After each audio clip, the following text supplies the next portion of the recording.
बिस्मिल्लाहिर्रहमानिर्रहीम। Secondary biology chapter number 26 के अंदर आज हम सब मेजर इकोसिस्टम इन पाकिस्तान के बारे में बात करेंगे। ठीक है, तो पाकिस्तान बहुत खुशनसीब है कि अल्लाह ताला ने इसे 4 मौसम दिए हैं, जिसमें सर्दी, गर्मी, ख़ज़ां, बहार चारों मौसम इंक्लूड है। ठीक है, और बर्फ़ यहाँ पे कई इलाकों में मतलब गर्मी भी है, बर्फ़बारी भी है, कहीं पे समंदर भी है, कहीं पे दरिया वगैरह भी है। तो मतलब काफ़ी खुश नसीब है पाकिस्तान इस लिहाज से कि इसके पास काफ़ी किस्म के इकोसिस्टम्स मौजूद हैं। ठीक है, तो जो मतलब अगर हम देखें कि कौन कौन से इकोसिस्टम पाकिस्तान में पाए जाते हैं,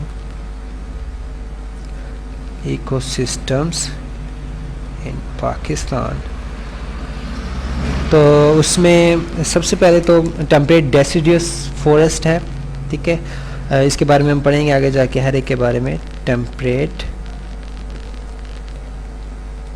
डेसिडुअस फॉरेस्ट, ठीक है, ये आपको मिलेगा शोग्रां और नीलम वैली। ठीक है, शोग्रां बेसिकली अगर आप कभी गए हों तो ये जो नारायण कागान है इससे पीछे थोड़ा सा ऊपर हाइट के ऊपर मौजूद है। ठीक है, काफ़ी अच्छा इलाका है। नीलम वैली भी बहुत मशहूर इलाका है, आप जानते हो शायद इसके बारे में। इसके अलावा कॉनिफरस प्लांट्स हैं, कॉनिफरस, अल्पाइन या फिर बोरियल फॉरेस्ट है, अल्पाइन एंड बोरियल फॉरेस्ट। ठीक है, ये आपको नॉर्दर्न माउंटेन्स जिसमें कागान, मालम जब्बा वगैरह है, दीद, चलास वगैरह यहाँ पे पाए जाएंगे। ठीक है, इसके अलावा ग्रासलैंड इकोसिस्टम है, ग्रासलैंड इकोसिस्टम जिसके अंदर गिलगित है, कश्मीर, वज़ीरिस्तान, चित्राल और कालात का इलाका आता है। ठीक है, ये सारे बड़े मशहूर इलाके हैं, आपने शायद विज़िट भी किया होगा इनमें से किसी को। ठीक है, इसके अलावा डेज़र्ट क्या है, तो डेज़र्ट सहरा पाकिस्तान में कहाँ कहाँ मौजूद है, अगर आपको थोड़ा बहुत आइडिया हो तो ये मतलब जनूबी पंजाब के इलाके जिसमें मियाँ वाली, बखर, ठीक है, और बहावल नगर है। ठीक है, बहावलपुर के साथ साथ होते हैं, मतलब दरिया सिंध को टच कर रहा होता है, रहीम यार ख़ान और सिंध के साथ। ठीक है, और इसके अलावा लास्ट में टुंड्रा इकोसिस्टम है। टुंड्रा इकोसिस्टम मतलब जहाँ पे बर्फ़ होती है ज़्यादातर। तो ऐसा कौन से इलाके हैं जहाँ पे पाकिस्तान में बर्फ़ होती है, तो उसमें कुराकरम जितना भी माउंटेन रेंजेस है, ठीक है, और को हिंदो कश के जो रेंजेस हैं यहाँ पे मतलब टुंड्रा इकोसिस्टम मतलब वहाँ पे बर्फ़ानी सारी मतलब चीज़ें होती हैं। ठीक है, तो अभी हम शुरू करते हैं टेम्परेट डेसिडुअस फॉरेस्ट के मुताबिक। ठीक है, टेम्परेट डेसिडुअस फॉरेस्ट जो कि अभी हमने पहले बताया था, लोकेशन अगर हम इसकी देखें तो लोकेशन इसकी कहाँ कहाँ है भला, Shogran and Neelam valley, Shogran and Neelam valley, ये दोनों बहुत अच्छे इलाके हैं। अगर ये आपने विज़िट किया हो, अगर नारायण कागान से पहले आते हैं, सॉरी शोग्रां पहले आता है, नीलम वैली थोड़ा सा दूर है। ठीक है, तो इसमें अगर हम देखें तो वैसे ये पाकिस्तान के अलावा ना, ठीक है, अमेरिका में भी है, चाइना में भी इसके फॉरेस्ट मौजूद हैं, ऑस्ट्रेलिया, जापान, नॉर्थ और साउथ अमेरिका के अंदर भी ये प्रेजेंट है। सही, और ये थोड़ा सा इक्वेटर से थोड़ा सा स्लाइटली फार्दर होते हैं, स्लाइटली फार्दर फ्रॉम इक्वेटर। ठीक है, इक्वेटर से थोड़ा दूर, मतलब ऑन द इक्वेटर नहीं होते, इक्वेटर से थोड़ा सा दूर होते हैं।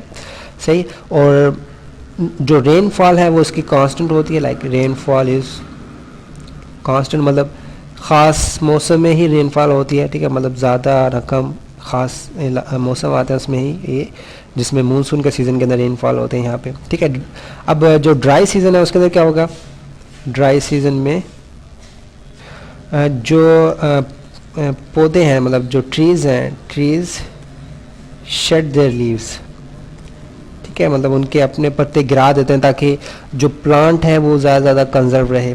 सही है, और फिर मतलब दोबारा जब बारिशें होंगी तो दोबारा वो उसमें पत्ते निकल आएंगे। ठीक है, और जो इसमें रेनफॉल है वो ऑलमोस्ट 750 से लेकर 1500 mm तक होती है, मिलीमीटर बीकर के हिसाब से। ठीक है, इतनी रेनफॉल होती है। टेम्परेचर अगर हम इसकी देखें, टेम्परेचर देखें, अगर हम इसका देखें सॉरी, तो वो होगा 4 to 30 डिग्री, मतलब बिल्कुल मतलब कह लें कि एंजॉयबल सारा मतलब सीज़न होता है इसके अंदर थ्रू आउट ईयर। ये है थोड़ी सर्दी में ज़्यादा सर्दियाँ पड़ती हैं, मतलब 4 डिग्री सेंटीग्रेड, थोड़ा ज़्यादा ठंडा है, लेकिन गर्मियों में ये बहुत अच्छा इलाका है मतलब विज़िट करने के लिए। और इसके अलावा अगर हम इसके अंदर प्लांट्स के बारे में बात करें तो उसमें बस टेक्सास बैक्काटा है, ठीक है। अब ये नाम आपको थोड़ा बहुत पता हो तो ये साइंटिफिक नेम है टेक्सास बैक्काटा, और ये साइंटिफिक नेम लिखने के अपने तरीके हैं, बैक्काटा, ठीक है, सेंटर लाइन करता है। ये बर्मी का पौधा से कहते हैं हम, ठीक है। इसके अलावा पाइनस वलिचियाना है, पाइनस वलिचियाना, ठीक है। इससे चीड़ का दरख्त भी कहते हैं हम, चीड़ का दरख्त, ठीक है, मतलब उर्दू में चीड़ कहते हैं, सॉरी। और इसके अलावा बर्बेरिस लाइसियम है, ठीक है। और इसके अलावा कुछ हर्ब्स शर्ब्स भी मौजूद होती हैं यहाँ पे, और जिनकी हाइट 5 मीटर तक होती है, सही।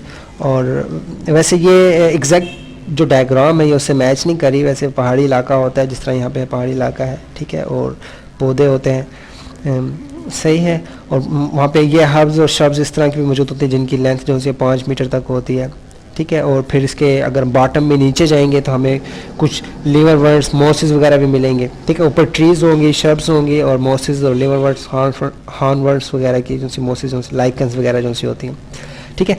अगर हम एनिमल लाइफ को चेक करें तो इसमें रीसस मॉन्की है, ये तो प्लांट्स के बारे में बात करें ना हमने, ठीक है। रीसस मॉन्की मतलब बंदर होते हैं यहाँ पे, ठीक है, जिसके अंदर RH फैक्टर भी डिस्कवर हुआ था, अगर आपको थोड़ा बहुत आइडिया हो, ठीक है। इसके अलावा ब्लैक बियर है जिसका नाम सोलिनोरोटोस टिबिटेनस है, ठीक है। फेलिस बेंगलिनियस लीपर्ड कैट उसे हम कहते हैं। फिर डियर है, वॉल्व्स हैं, वॉल्व्स से मतलब यहाँ पे वॉल्व्स कैसे कहते हैं बड़ा वो लोमड़ी को, ठीक है, तो होते हैं। फिर माइक्रोनिज्म्स मौजूद होते हैं यहाँ पे, ठीक है, जिसमें बैक्टीरिया, फंजाई और अर्थवॉर्म्स वगैरह हैं, वो तो मौजूद ही होंगे, जाहिर सी बात, सही है। तो मतलब रीसस मॉन्की हो गया, इसमें लीपर्ड हो गया, लिख देता हूँ, चलो मैं लीपर्ड साइंटिफिक नेम आप बुक से देख लीजिएगा, लीपर्ड है, बियर है, ब्लैक बियर ख़ास तौर पर, ठीक है। इसके अलावा वॉल्व्स हैं, सही है।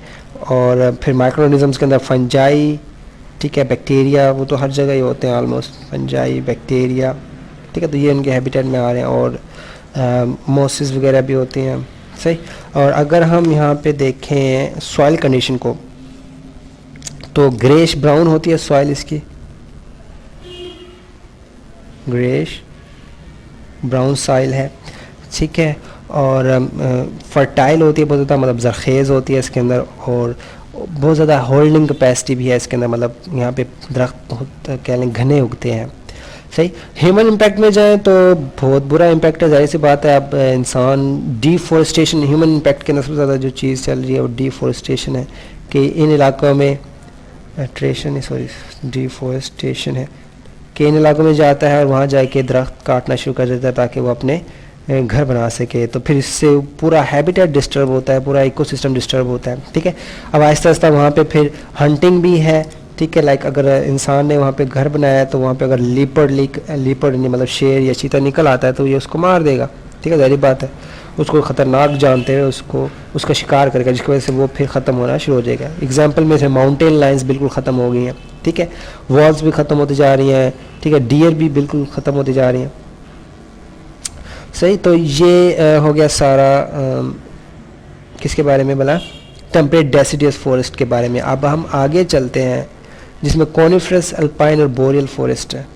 ये आपके सामने उसकी डायग्राम भी है, ठीक है, coniferous, alpine, coniferous, alpine and boreal forest. वैसे ये इकोसिस्टम वाला थोड़ा चैप्टर बोरिंग सा है, ठीक है, क्योंकि इसके अंदर आपको चीज़ें ज़्यादा याद रखनी पड़ेंगी। हाँ, अगर आपका इलाके में विज़िट होता है और आप ख़ुद इन्हें अपनी आंखों से देखते हैं, जिस तरह मैं अब शोगरा वैली या नारायण कागान गया हूँ, तो मुझे अब मतलब पढ़ते हुए अच्छा लगता है इसके बारे में, ठीक है। तो आप भी विज़िट करें, फिर आपको आइडिया होगा कि किस तरह इकोसिस्टम जो से हैं वो एग्जिस्ट कर रहे हैं पाकिस्तान के अंदर, ठीक है। इस तरह अगर हम कॉनिफरस अल्पाइन की बात करें तो ये कागान, दीर और चल्लास, मालम जबा के जो से इलाके हैं, सवात वैली जो से हैं, ठीक है, इनमें पाए जाते हैं, ठीक है। लोकेशन अगर हम देखें कहाँ कहाँ है, ये कागान जो कि नारायण से आगे है, और दीर है, चिलास है, ठीक है, मालम जब्बा है, मालम जब्बा और स्वात वैली। और इसके अलावा इसे टाइगा भी कहा जाता है, ठीक है, और मतलब नॉर्दर्न कॉन्फ्रेंस फॉरेस्ट जोन से हैं, ठीक है, मतलब जैसे शुमाली इलाका जात किया जाते हैं, ठीक है, तो टाइगर का भी नाम जाता है। और यहाँ पे थोड़ा सा डिफरेंट है मतलब उससे डेसिडियस फॉरेस्ट से, किस तरह के यहाँ पे शेडिंग ऑफ लीफ नहीं होती, ठीक है, no shedding of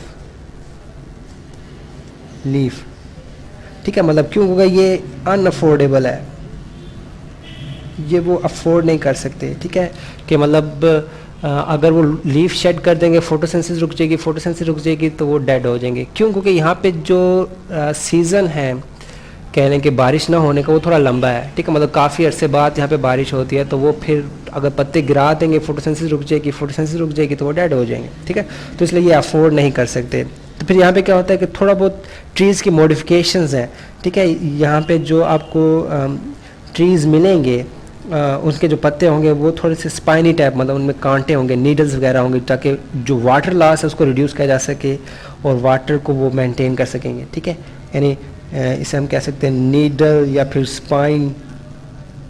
spiny leaves होते हैं, सही कि इनके पत्ते थोड़े ताकि क्या कर सकें, वो वाटर को कंजर्व कर सके, कंजर्व वाटर या रिड्यूस वाटर लॉस को कम कर सकें, सही। और अगर हम इसकी लोकेशन देखें तो ज़्यादातर ये पाए जाते हैं एट हाई एल्टीट्यूड, मतलब ज़्यादा बुलंदी पे, और हाई लेटीट्यूड, ठीक है। लेटीट्यूड और एल्टीट्यूड में क्या फ़र्क है, भला आपको पता हो, पहले तो ये देख लें हम। आल्टीट्यूड बेसिकली कहते हैं हम height from the sea level, ठीक है, आल्टीट्यूड इज़ मतलब बुलंदी, जिसे हम कह सकते हैं हाइट फ्रॉम सी लेवल, ठीक है, जबकि लेटीट्यूड जो से है वो ये, अगर आपको पता हो, जो ट्रॉपिक लाइंस होती हैं वहाँ से जो डिस्टेंस होता है, ठीक है, ये डिस्टेंस फ्रॉम ट्रॉपिक लाइन, जिसमें इक्वेटर भी आती है, ठीक है, वन ऑफ द जो मिडिल में सबसे ट्रॉपिक लाइन होती है उसे हम इक्वेटर कहते हैं, तो वहाँ से जो डिस्टेंस होता है उसको आप लैटीट्यूड कहते हो। तो ये हाई एल्टीट्यूड और हाई लेटीट्यूड के अंदर पाए जाते हैं, ठीक है। तो इसका अगर हम देखें थोड़ा बहुत स्नो की कंडीशन, तो इसमें मतलब जो मतलब सर्दियाँ जो सी होती हैं, जिसे आप विंटर सीज़न कह सकते हैं, उसके अंदर ये पूरा मतलब बर्फ़ से ढका होता है, बिल्कुल भी वहाँ पे मतलब लाइफ इवन जैम हो जाती है, कि वहाँ पे जो लोग रहते हैं उन्हें नकल मकानी करनी पड़ती है, ठीक है, मतलब covered with snow in winter. So जो वहाँ पे लोग रहते हैं उन्हें नकल मकानी करके नीचे वाले इलाकों में आना पड़ता है। फिर इसके बाद अगर हम एनिमल और प्लांट लाइफ देखें यहाँ पे, तो इसकी थोड़ी सी कंडीशन, क्योंकि हार्श है, सख्त कंडीशन है, तो यहाँ पे ज़्यादा एनिमल्स वगैरह आपको नज़र नहीं आएंगे, लेकिन फिर भी इसके अंदर वोल्फ है, बाइसन है, ब्लैक बियर है, जिस तरह हमने उसमें देखा है, ठीक है। और इसके अंदर सबसे मज़े की चीज़ मार्को पोलो मौजूद होती है, मार्को पोलो शीप जोन सी है, ठीक है। इसके अलावा डियर है, इसके अलावा ब्लैक बियर है, इसके अलावा वोल्फ है, इसके अलावा ब्लैक शीप के वोल्फ हो गया, और बाइसन है, लार्ज मैमल्स हैं, ठीक है। और इसके अलावा स्क्रिल से मतलब जो दरख्तों पे होती है, उसे क्या कहते हैं, जो नट्स वगैरह खाती रहती है, इसे क्या कहते थे भला, सॉरी मैं उर्दू में इसका मतलब मुझे अब ज़हन में नहीं आया, जब मैं आएगा मैं बता दूंगा आपको, ठीक है। इसके अलावा हेयर है, खरगोश वगैरह होते हैं, वॉल्वराइन, क्रॉस बिल्स, ठीक है, और प्रेजेंट होते हैं, ठीक। अगर हम प्लांट्स में देखें तो वही चीड़ के दरख्त होते हैं, कील के दरख्त हैं, ठीक है, और देवदार के दरख्त होते हैं यहाँ पे, ठीक है, यानी वही पाइनस वेलिशियाना। अगर हम इसके नाम देखना शुरू करें तो अजीब अजीब से नाम है इनके, पाइनस वेलिशियाना, चीड़ का दरख्त जिसे हम कहते हैं। इस तरह पाइनस रॉक्सबर्जी, पाइनस रॉक्सबर्जी, ये भी एक चीड़ की ही टाइप्स है, ठीक है। फिर पीसी स्मिथियाना, ठीक है। इसे कील का दरख्त कहते हैं हम, ये कील है, ये दोनों चीड़ हैं, सही है। इसके अलावा देवदार का दरख्त होता है इसमें, जिसे हम सीड्रस देवदारा, ठीक है, ये देवदार के दरख्त होते हैं, ठीक है। और ये मतलब इन सब की लकड़ी बहुत मजबूत होती है, मतलब इनका जो फर्नीचर बनता है बहुत अच्छा बनता है। और ह्यूमन इम्पैक्ट सबसे बड़ा यही है कि ये इंसान अपने फर्नीचर के लिए, अपने घर बनाने के लिए यहाँ से लकड़ियाँ काटता है, मतलब वो डिफॉरेस्टेशन होती है। और फिर उनको अपनी मतलब रोज़मर्रा के इस्तेमाल में ले आता है। डिफॉरेस्टेशन के बाद फिर क्लाइमेट डिस्टर्ब होगा, फिर हैबिटेट लॉस होगा। हैबिटेट लॉस के बाद जो स्पीशीज़ वहाँ पे जो एग्जिस्ट कर रही हैं उनकी फिर आहिस्ता आहिस्ता वो इंडेंजर होंगी, इंडेंजर के बाद एक्सटिंक्ट हो जाएंगी, ठीक है। तो ये सबसे बड़ा ह्यूमन इम्पैक्ट जा रहा है, सही। सो ये आज का लेक्चर हो गया, जिसके अंदर हमने थोड़ा बहुत इंट्रोडक्शन किया कि कौन कौन से इकोसिस्टम पाकिस्तान में प्रेजेंट हैं, और फिर उसमें से हमने टेम्परेट डेसिडुअस फॉरेस्ट और coniferous alpine and boreal forest के बारे में बात की है, ठीक है। नेक्स्ट लेक्चर के अंदर हम देखेंगे ग्रासलैंड इकोसिस्टम, और हम टुंड्रा और डेजर्ट के बारे में बात करेंगे।